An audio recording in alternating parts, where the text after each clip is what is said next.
Hello everyone. मुझे पता है कि आपके दिमाग में ये सवाल आ रहा होगा कि मेकर एजुकेशन क्या है? तो चलिए समझते हैं कि मेकर एजुकेशन क्या है। मेकर एजुकेशन को समझने के लिए सबसे पहले हम जाते हैं थोड़ा-सा जब हम बचपन में छोटे से थे, हमारा अपना चाइल्डहुड, तो हम किस तरह से सीखते थे? हम खेलते जाते थे, हम सीखते जाते थे। हमें कोई ना कोई चीज़ें रिपीट करना होता था, हम सीख जाते थे। Let's say for example twinkle twinkle little star और बाबा ब्लैक शिप। ये हमें आज तक भी याद है। ये हमारे रिटेंशन में कहीं दिमाग में बिल्कुल रिटेन हुई हुई है। तो ये हमने कैसे सीखी थी? क्या हमें किसी ने एग्ज़ाम का प्रेशर दिया था? या किसी ने कहा था कि वो देख रहे होते थे और हम कहते थे कि हमें जज कर रहे हैं तो वी नीड टू लर्न? नहीं, हम लोग फ्री थे। तो we had a lot of autonomy. We used to enjoy learning these things और एक खेल सा था सीखना। तो yes we were learning through play. तो play is the first P of maker education. There are 3 piece of maker education. पहला है प्ले। अब सेकंड पी की तरफ आते हैं।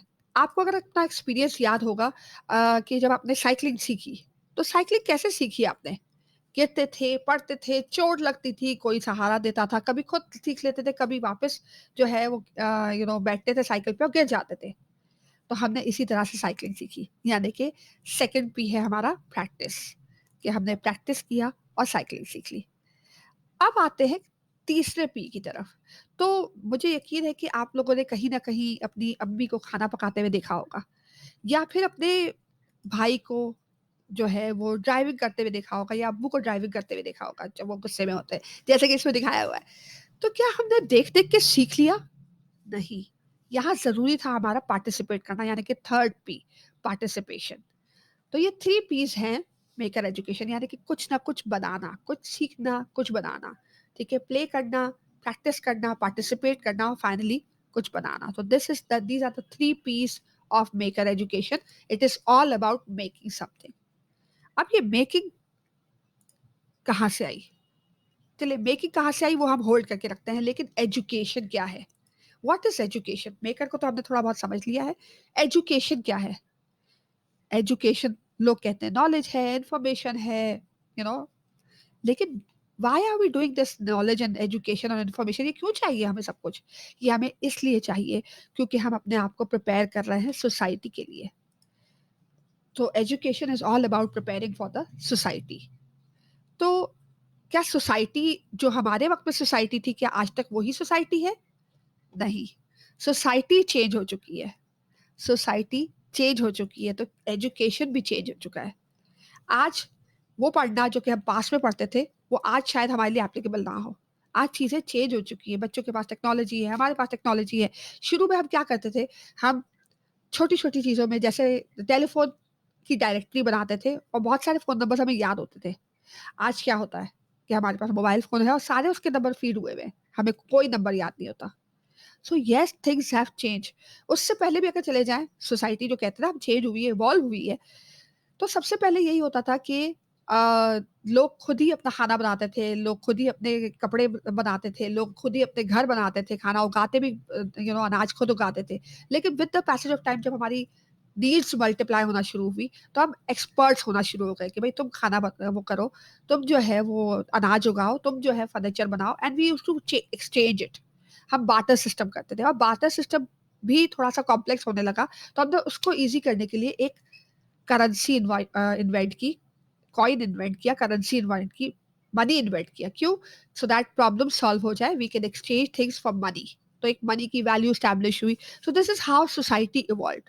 लेकिन अब we can not think about serving without surviving without technology. Technology is an integrate part of us our lives, integral part of our lives.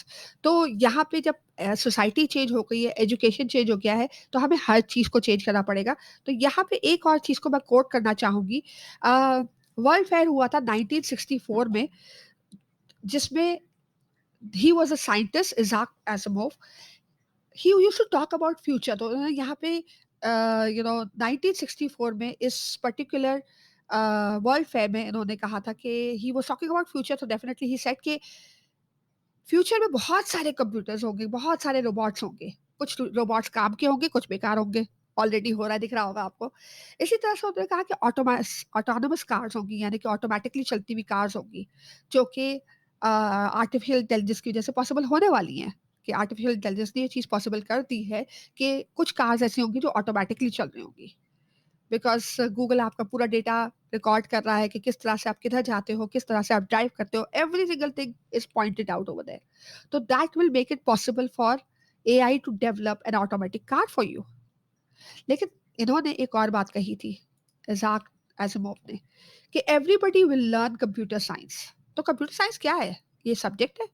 नहीं, ये सब्जेक्ट नहीं है, it's all about technology. So he was thinking कि everybody will learn computer science, but it's not really happening. ऐसा वाकई में हो नहीं रहा है. I know we are far behind. So what is computer science? As we said, it is not computer science as a subject, but it is all about technology. तो अच्छा, कुछ लोग ये भी कहते थे कि मेकर एजुकेशन स्टेम एजुकेशन है। मेकर एजुकेशन स्टेम एजुकेशन नहीं है, ठीक है ना? बिकॉज़ ये एक मिसकंसेप्शन है कि ये मेकर एजुकेशन जो है स्टेम एजुकेशन है। स्टेम क्या है? Stem is science, technology, engineering, maths. हम ये डिटेल में पढ़ चुके हैं और एजुकेटर्स जानते होंगे कुछ हद तक कि स्टेम एजुकेशन में हम इन स्किल्स की बात कर रहे होते हैं जो इन 4 डिसिप्लिन से डेवलप होते हैं। बट फिर उसके बाद ये स्टेम जो है स्ट्रीम बन गया था, स्ट्रीम में ऐड हो गया था 8। तो 8 में क्या था? एक एक्स्ट्रा ए। ए क्या था? 8 था, ठीक है ना? तो अब वापस आते हैं कि मेकर एजुकेशन क्या है? तो मेकर एजुकेशन जो है वो स्टीम का टूल किट है। स्टीम अगर आपने करना है तो उसके लिए एक टूल सेट चाहिए है, टूल किट चाहिए, टूल सेट चाहिए है। ये टूल सेट जो है ये मेकर एजुकेशन है। तो अब ये आप पूछेंगे कि ये टूल सेट क्या है? मेकर का टूल सेट क्या है? तो यहाँ पे मेरे पास जवाब है कि मेकर के टूल सेट 2 तरह के हैं, एक मॉडर्न है और कुछ ओल्ड वाले हैं। तो मॉडर्न वाले कौन से हैं? मॉडर्न वाले जैसे इलेक्ट्रॉनिक्स, आजकल बच्चे सीख भी रहे हैं, इलेक्ट्रॉनिक्स हो गया, 3D मॉडलिंग हो गया, रोबोटिक्स हो गया और कोडिंग हो गया, ये सब मेकर एजुकेशन के टूल्स हैं मॉडर्न ज़माने के। लेकिन क्या हमें सिर्फ़ यही टूल्स इस्तेमाल करने चाहिए? ये टूल्स यहाँ पे लॉजिक्स इस्तेमाल हो रही होती है, लेकिन ये लॉजिक सीखने के लिए आपको फ़िज़िकल टूल्स इस्तेमाल करेंगे। ये फ़िज़िकल टूल्स कौन से हैं? तो ये फ़िज़िकल टूल्स वही सारी चीज़ें हैं, जो आपका रिसाइक्लिंग मटीरियल हो सकता है, जो आपका रेगुलर मटीरियल जो आपके पास क्लासरूम में अवेलेबल होता है, ये सब आपके रेगुलर टूल्स यानी कि ओल्ड स्टाइल मेकर स्पेस के टूल्स हो सकते हैं। You can use these for maker education as well. अब प्रोसेस, लोग कहते हैं कि प्रोसेस और डिज़ाइन का क्या? कि भाई किस तरह से पढ़ाना है? तो प्रोसेस और डिज़ाइन हमेशा सेम रहेगा। लेकिन ये सेम का मतलब ये नहीं कि बिल्कुल ओल्ड स्टाइल सेम, कि भई आपने लेक्चर दे दिया और काम हो जाएगा, नहीं। प्रोसेस और डिज़ाइन क्या होगा? You will ask me. So I will tell you कि प्रोसेस ऑफ डिज़ाइन जो है ये जिस तरह के प्रोजेक्ट बेस्ड लर्निंग हो गया, डिज़ाइन थिंकिंग हो गया या रियल लाइफ प्रॉब्लम सॉल्विंग हो गई, इस तरह की चीज़ें, रियल लाइफ सिचुएशन हो गई, ये वो सारी चीज़ें हैं जो कि आपके प्रोसेस का हिस्सा होना चाहिए। ठीक है? अब आप कहेंगे कि क्या फ़र्क पड़ता है? मतलब फ़र्क क्या हुआ अगर उस वक़्त के से और आज अब के वक़्त में फ़र्क क्या हुआ? तो फ़र्क यही है कि फ़िज़िकल से हमने कहीं न कहीं डिजिटल पे जाना है, आहिस्ता-आहिस्ता। पहले हमने फ़िज़िकली एस्टैब्लिश करना है और फिर उसके बाद हमने डिजिटली भी एस्टैब्लिश करना है। But we shouldn't be too late to establish digitally as well, यानी कि कहीं न कहीं कोडिंग वग़ैरह हम बहुत छोटे बच्चों को भी सिखा रहे हैं, क्योंकि इसमें बहुत सारी ऐसी सिम्प्लिफाइड कॉन्सेप्ट्स हैं जो कि आप अर्ली ईयर्स में भी पढ़ाए जा सकते हैं। तो yes, it has to start really early. Tell me, who's Elon Musk? Elon Musk कौन है? Elon Musk is somebody who started space exploration and he created space exploration की टेक्नोलॉजीज बनाई हैं, बहुत सस्ते रॉकेट्स बनाए हैं। टेस्ला का ओनर है, टेस्ला जो कार है, electronic car, he invented that. Why did he do all this? वही वाली बात कि चीज़ें चेंज हो रही हैं, इनोवेशंस आ रही हैं, so he is bringing those innovations in. So what do we need in society? जैसे कि हमने कहा सोसाइटी चेंज हो रही है, एजुकेशन चेंज हो रहा है, we need lot of innovators, क्योंकि प्रॉब्लम्स भी कॉम्प्लेक्स होते जा रहे हैं। जैसे कि हमने कहा था सिंपल प्रॉब्लम्स थे, सिंपल चीजें थी, हम खुद ही कर लेते थे, कॉम्प्लेक्स होती चली गई, हमने इसको सोल्यूशन निकालते गए। अब हमें चाहिए इनोवेटर्स। अब हमारी जरूरत है कि हमें इनोवेटर्स चाहिए, क्योंकि अब प्रॉब्लम मजीद कॉम्प्लेक्स होते जा रहे हैं। तो मेकर एजुकेशन हम पूरा इनका पास करते हैं कि होता क्या है। It's an approach, it's a real life connection, it is an autonomy, it is three piece, it is all about digital world, it is about the tool set जो कि physical tool set भी हो सकता है, and it's the process of how we are developing children to be innovators. So yes, that is all. But इसकी एक example भी है, ये एग्जाम्पल मैंने नीचे लिंक पे शेयर कर दूंगी, तो please you can watch that. And नीचे लिंक होगा या ऊपर होगा, but you will be able to see this. This is a wonderful example, you would love it. चलिए करते हैं एक paper tower challenge. Paper tower challenge ये है कि आपने मिनिमम पेपर यूज़ करके और आपने जो है एक टावर बनाना है। टेक योर टाइम, 1 मिनट या 2 मिनट में कर लीजिएगा, ज़्यादा टाइम मत लगाइएगा। पॉज़ कर लें जब तक वीडियो को, कि 1 मिनट में आपने पेपर टावल बनाना है। मुझे पता है कि बहुत वैरायटी आएगी यहाँ पे, और कुछ एग्ज़ाम्पल्स मैं आपको शो करती हूँ, जो आपने शायद सोची ना होंगी अब तक। सो ये देखें, ये भी कुछ एग्ज़ाम्पल्स हैं कि कम से कम पेपर में बगैर ग्लू यूज़ किए, बगैर स्कॉच टेप यूज़ किए, पेपर से टावर बन रहा है। इससे क्या समझ में आता है आपको? ज़रूर सोचिएगा इस बारे में। डेफ़िनेटली बहुत सारे कॉन्सेप्ट्स हैं जो हम इस पेपर टॉवल के थ्रू बना सकते हैं या सिखा सकते हैं।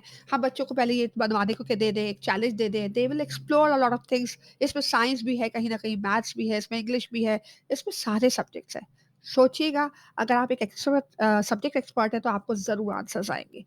तो ये है एक पेपर टावर चैलेंज। इसके बाद इसी पेपर टावर चैलेंज को आगे लेके चलते हैं। ये कुछ इंस्ट्रक्शंस हैं जो कि मैंने अगेन या तो नीचे या तो ऊपर शेयर की हुई हैं। You can use these instructions to enter into a competition, यानी कि मैं एक कॉम्पिटिशन रेज़ कर रही हूँ यहाँ पे, जहाँ पे आप सब एजुकेटर्स इस पेपर टावर चैलेंज का हिस्सा बन सकते हो। और करना आपने यही इंस्ट्रक्शंस फॉलो करने हैं, यानी कि आपने एक फॉर्म है, रजिस्ट्रेशन फॉर्म, वो फिल करना है, रिसर्च करनी है थोड़ी-सी कि पेपर टावर कैसे बन सकता है, एक बड़ा वाला। और क्राइटेरिया को फॉलो करना है कि सिर्फ पेपर यूज़ करेंगे, लंबे से लंबा हो और खुद से बैलेंस हुआ हुआ हो, ठीक है? उसके बाद उसके पास एक मेजरिंग टेप रखेंगे और एक तस्वीर खींचेंगे और उस तस्वीर को अपलोड करेंगे, और I will get back to you about your response, ठीक है? And the winner will get some prizes, 3 best entries को प्राइजेस मिलेंगे। लेकिन ये याद रखिएगा कि you need to upload your picture, लेकिन उसके साथ आपने अपनी लर्निंग भी लिखनी है और आप उसको सब्जेक्ट में किस तरह से इंटीग्रेट करोगे वो भी लिखना है। So this is the challenge and I hope you going to enjoy this challenge. The deadline of this challenge is 10th of June. And last but not the least, I hope you know Steve Jobs as well.